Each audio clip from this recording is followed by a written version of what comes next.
I've been seeing a lot of posts and videos lately on what's wrong with the game mechanically.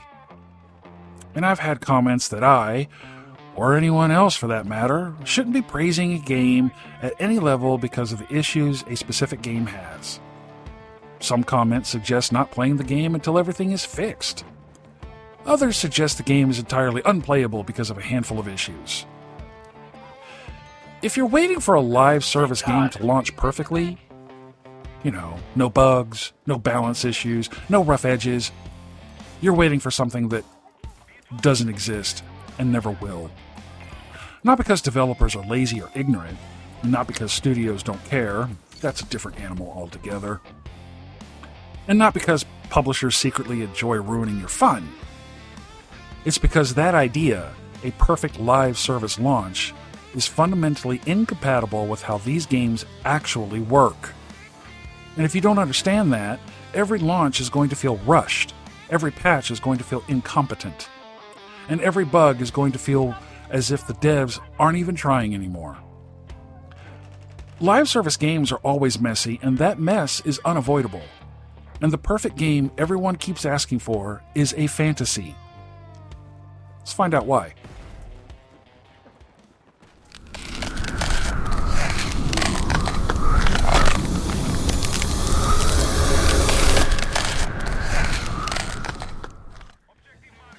There's a myth players believe floating around the gaming community that goes something like this. If developers just took more time. If publishers stopped rushing releases. If studios tested things properly. Then we'd finally get a complete polished game. After all, we did alphas and betas and provided feedback. All of this does indeed sound reasonable. It's also wrong. Because most live service games aren't unfinished at launch. They're unfinished by design. Not unfinished as in careless, but unfinished because adaptation is the point. And that's not a defense, that's just a structural reality. There are expectations to this. Some games do indeed launch nearly perfect. However, most of these games are small in scale and scope.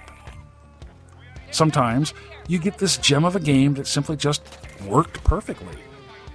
And some games have been in development in the hopes of a perfect launch for the last 13 years, staying in a perpetual alpha phase.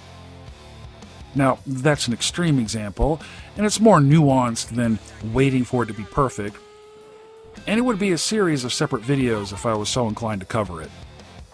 But I'm not going to. I'm sticking with a generalization of the current live service titles. So let's be clear on what a live service game actually is. A live service game is not a product. It's a platform. Traditional games were built like this. They were built like movies. The studio finished developing it. The publishing house shipped it out.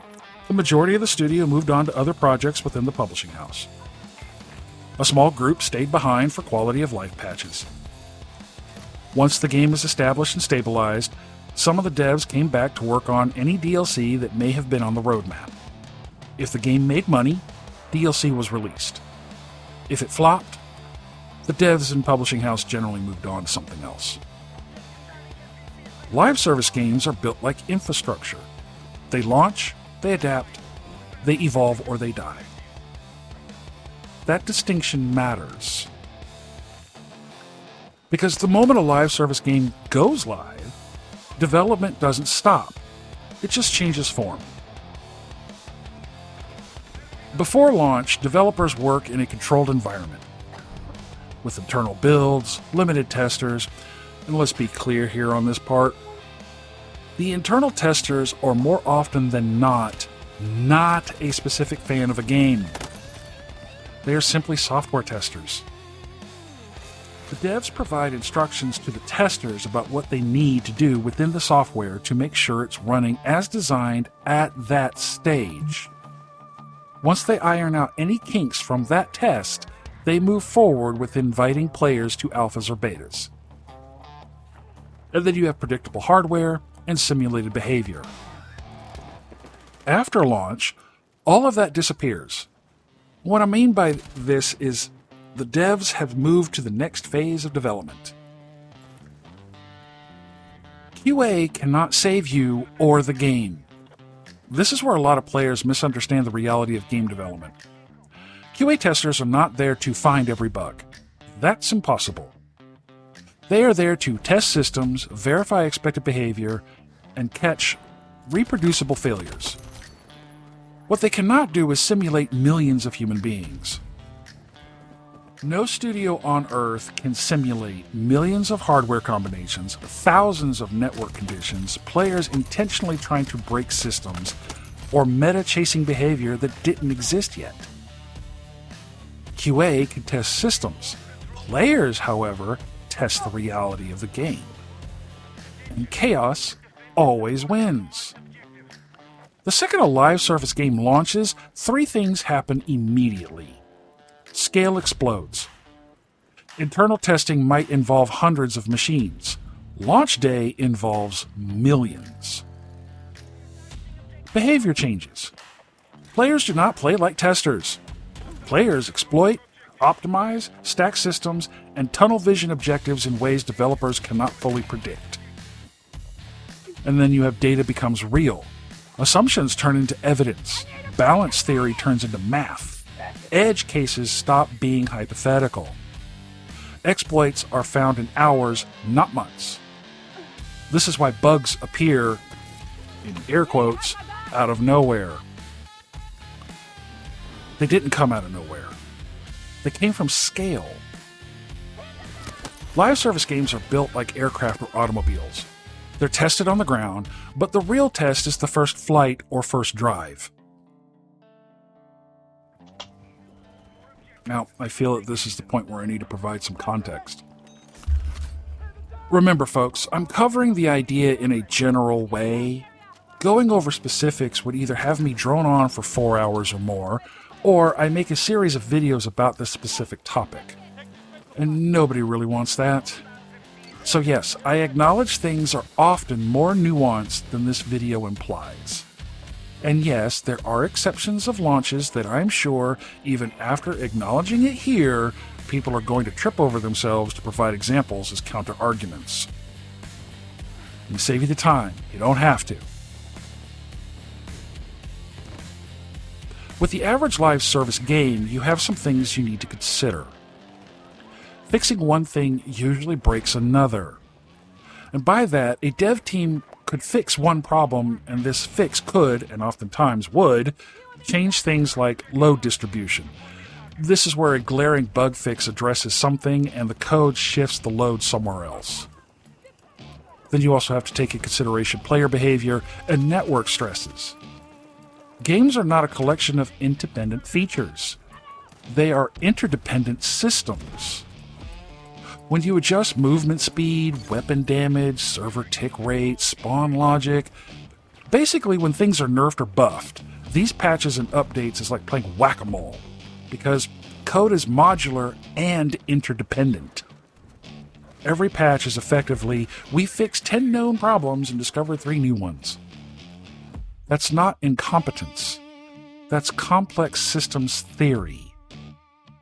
When players say a game feels rushed, they usually imagine developers scrambling at the finish line. That is not how this works. Most major systems are locked months before launch. Why? Well, a couple examples. Console certification freezes builds. Localization requires finalized content. Market assets depend on stable features. And day one patches are already old by the time the game releases. So when something feels off at launch, you're often reacting to decisions made long before the game hit your hard drive, not last-minute panic. Launch day is not the finish line, but the starting line. Remember, players do things testers never would. You could argue that developers should hire gamers to test those things players do that testers would never do. And my question to that is why? They have a free market of people willing to play alphas, betas, and the launch free of charge. You are the guinea pig. You dropped your money, at the game of launch, and all of a sudden, your feedback is just free advertisement for them. This is the part people don't like hearing. Launch day is not the end of development. It's the beginning of the real development. Prior to launch, the game was a template. And in live service, anytime there's an update, you're putting new templates on top of the old one. It's not going to be a perfect fit.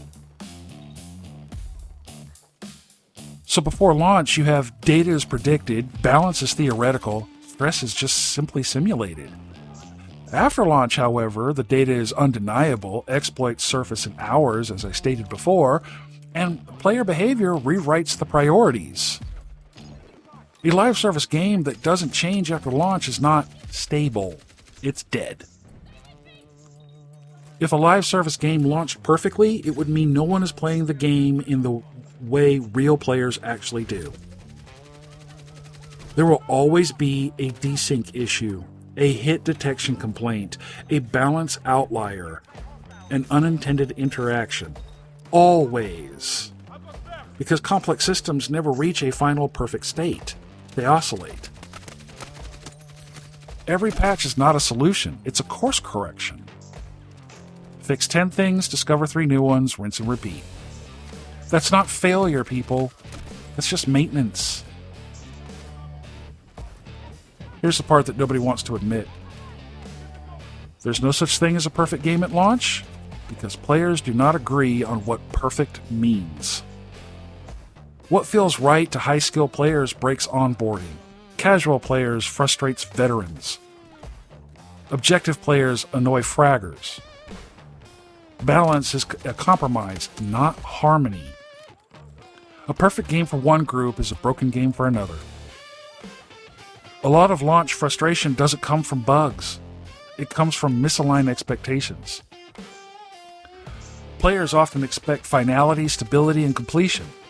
Live service games deliver iteration, adjustment, and ongoing friction. That mismatch is where all this feels live. This is where every player needs to understand.